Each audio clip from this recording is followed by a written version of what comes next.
పాడుపడిన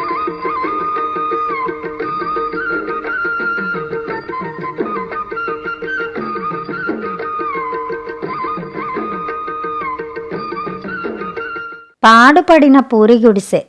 అనంగ రాజ్యాన్ని పూర్వం ఒకప్పుడు చక్రధర మహారాజు ఏలుతూ ఉండేవాడు. ఆయన నివసించే రాజభవనం 7 తరాల కిందట నిర్మించింది. పూర్వులు ఆ భవనాన్ని ఏనాడు నిర్మించారో అంతే, మళ్ళీ అది మరమ్మత్తు అనే మాటే ఎరగదు. రాను రాను ఆ రాజభవనం శిథిలమైపోయి కంటితో చూడడానికే అసహ్యం వేసే స్థితికి వచ్చింది. ఇంతకాలమైన తర్వాత ఇప్పుడు మరమ్మత్తు మాట తలపెట్టినట్టయితే అది అయ్యే పని కాదని మహారాజు ఉపేక్ష చేసి ఊరుకున్నాడు.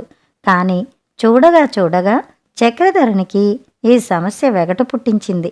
ఇక ఒక్క నిమిషమైనా ఆ భవనంలో నిలవడం రోత అనిపించింది. పైగా ఎక్కడైనా మనసుకు ఆహ్లాదకరమైన స్థలం చూసుకుని నివాసం ఏర్పరచుకోవాలని బుద్ధి పుట్టింది. ఈ సంకల్పం కలిగిన వెంటనే చక్రధర మహారాజు క్షణమైనా ఆ భవనంలో నిలవలేదు. పరివారాన్ని తీసుకుని బయలుదేరాడు. పోయి ఒక నదీ తీరం చేరుకున్నాడు. నదీ తీరమందు ఆయన పొందిన ఆనందం మాటలతో చెప్పడానికి అలవి కాదు. ఇక్కడికి రాగానే ఆయన శరీరము మనస్సు కూడా ఒక కొత్త జీవంతో ప్రకాశింపసాగినాయి. ఈ కారణం చేత రాజు నదీ తీరానికి చేరువలోనే ఒక కొత్త భవనం నిర్మించాలని సంకల్పించి ఈ ప్రదేశం ఎవరిదో ఏమిటో కనుక్కోమన్నాడు. అక్కడనే గుబురుగా పెరిగిన చెట్ల సందున ఏదో ఇల్లు కనిపించేసరికి అందరూ కలిసి అక్కడికి పోయి చూశారు. అది ఒక చిన్న కుటీరం. ఆ కుటీరం లోపల 90 ఏళ్ల ముసలామి ఒకర్తి ఉంది. తన కుటీరం దగ్గరికి వచ్చిన ఆ జనం రాజు పరివారము అని తెలిసి ఆమె చాలా సంతోషించింది. వారిని తగు మర్యాదలతో ఆదరించి, మీరెందుకు బాబు ఇలా దయచేశారు అని అడిగింది. అప్పుడు మంత్రి ఆమెతో, అవ్వా, ఇక్కడ మా ప్రభువులకు ఎంతో సుఖంగా ఉన్నదని సెలవిస్తున్నారు. రాజభవనం నిర్మించేందుకు ఇక్కడ విశాలమైన స్థలం కావాలి కనుక దారిలో ఉన్న నీ కుటీరాన్ని తీసివేయవలసి ఉంది అని చెప్పాడు. అందుకు అవ్వ, అయ్యో నా తండ్రి, రాజావారు భవనం కట్టుకుంటామంటే నీ వద్దంటానా? అంతకంటే నాకు మాత్రం కావాల్సిందేముంది? అయితే ఈ కుటీరం 7 తరాల నాడు మా పూర్వులు కట్టించింది. ఇప్పుడు నా తరం వచ్చేసరికి నేను చితికిపోయి ఉండడం చేత కానీ డబ్బు పెట్టి మరమ్మత్తు అయినా చేయించలేకపోయాను. లేకపోతే పోయింది. నేను మట్టుకు ఈ పూరిపాక వదిలిపోలేను. ఎప్పటికైనా కలిగితే నేయించుకుంటా, లేకుంటే లేదు. కానీ ఈ స్థలం మాత్రం వదిలిపోలేను అని చెప్పింది. అప్పుడు మంత్రి మళ్ళీ వృద్ధురాలితో, అవ్వా, సరే, నువ్వు చెప్పిన మాట బాగానే ఉంది. కానీ పిచ్చి పిచ్చి ఊహలు పెట్టుకుని నేనిక్కడి నుంచి కదలను అంటే కాదు. అలా అనడం కేవలం మూర్ఖత అనిపించుకుంటుంది. ఈ కాస్త స్థలము వదిలేశావంటే రాజావారు వారి రాజ్యంలో నీకు ఎక్కడ కావలిస్తే అక్కడ అంతకు 10 రెట్లు విస్తీర్ణం గల స్థానం ఇస్తారు. లేదా నాకు స్థలం అక్కర్లేదు, డబ్బే కావాలి అంటావా? కోరుకో, నీ ఇష్టం వచ్చినంత ధనం ఇప్పుడు తెప్పించి ఇస్తాను అన్నాడు. అందుకు ముసలామే, నాయనా, నీ పెద్ద పెద్ద స్థలాలు నాకు వద్దు, నీ ధనపు రాసులు నాకు పని లేదు. 1,00,000 రాని పోని, ఈ కుటీరంలో నుంచి మట్టుకు నేను కదలబోయేది లేదు. రాజుగారికి కావాలంటే నీ వద్దనలేదే. నా కుటీరం జోలికి రాకుండా ఈ విశాల ప్రదేశంలో ఎక్కడైనా కట్టుకోమను భవనం అని నిర్భయంగా చెప్పింది. చెప్పేసరికల్లా పరివారం అందరూ ముసలామెకేసి మిర్రి చూశారు. మాట్లాడుతున్నది ఎవరితోనో ఒళ్ళు తెలియకుండా ఉందే దీనికి. దీని బతుకెంత, దీని పూరిపాక ఎంత, లాగి పారేయండి అంటూ మంత్రి మండిపడ్డాడు. అప్పుడు మహారాజు వారందర్నీ శాంతపరిచాడు.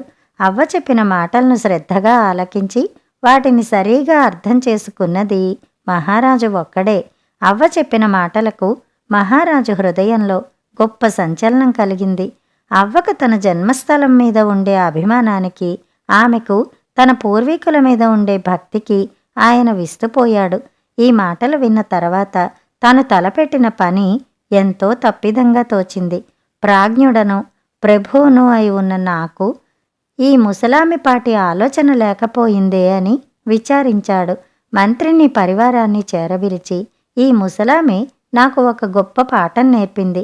నేను నా ఇల్లు చక్కబెట్టుకుని నా పూర్వీకుల గౌరవం నిలబెట్టాల్సిన విధి ఉంది. నా విధిని నేను మరిచాను. అదృష్టవశం చేత మనం ఇక్కడికి రావడంతో ఈ అవ్వ నా విధిని నాకు జ్ఞాపకం చేసింది. నేనిక నా రాజభవనానికి పోను. ఇక్కడనే ఈ చెట్ల కిందనే మకాం చేసుకుని ఉంటాను. ఇక్కడనే ఉండి నా రాజభవనం మరమ్మతు చేయిస్తాను. నా పూర్వీకులు కట్టిన ఆ భవనాన్ని కలకల్లాడేటట్లు చేసి కానీ మళ్ళీ అందులో ప్రవేశించను అని తన నిశ్చయం వెల్లడించాడు. రాజు మాటలు పరివారంలో కొందరే గ్రహించగలిగారు. తక్కిన వారు ఆయనను పిచ్చివానిగా తలిచారు. ఆ క్షణం నుండి రాజు ఆ చెట్ల కిందనే బస ఏర్పరుచుకుని చల్లని పిల్లవాయువులు అనుభవిస్తూ కాలక్షేపం చేయసాగాడు. రాజు ఇక్కడ మకాం చేయగానే నగరంలోని ప్రజలంతా ఇక్కడికే వచ్చేశారు. బస్తీ కంటే ఇక్కడనే బాగా ఉన్నదని గ్రహించారు. రాజుతో పాటు అందరూ ఇక్కడ చెట్ల కిందనే చిన్న చిన్న కుటీరాలు వేసుకుని నివాసం ఏర్పరచుకున్నారు. కొద్ది రోజులకల్లా ఆ ప్రదేశమే ఒక చక్కటి పట్టణంగా తయారైంది. అయితే ఇది బస్తీ లక్షణాలతో నిండిన పట్టణం కాదు, పల్లెటి లక్షణాలు గల బస్తీ అన్నమాట. ఇక్కడ కొన్ని ఇళ్ళు లేచినాయి. రాజభవనము వెలిసింది. కొత్త కట్టడాలు ఎన్ని వెలిసినప్పటికీ 7 తరాల నుండి పడి ఉన్న అవ్వ కుటీరాన్ని మట్టుకు రాజు కదపలేదు. ఎవరినీ కదపనీయలేదు. తన కృతజ్ఞత తెలపటానికని చక్రధర మహారాజు అవ్వ కుటీరం మరమ్మతు చేయించాడు. అంతేకాదు, ఆ చెట్ల కింద వెలిసిన నగరానికి అవ్వ పేరు మీదుగా అవ్వాపురం అని పేరు పెట్టాడు.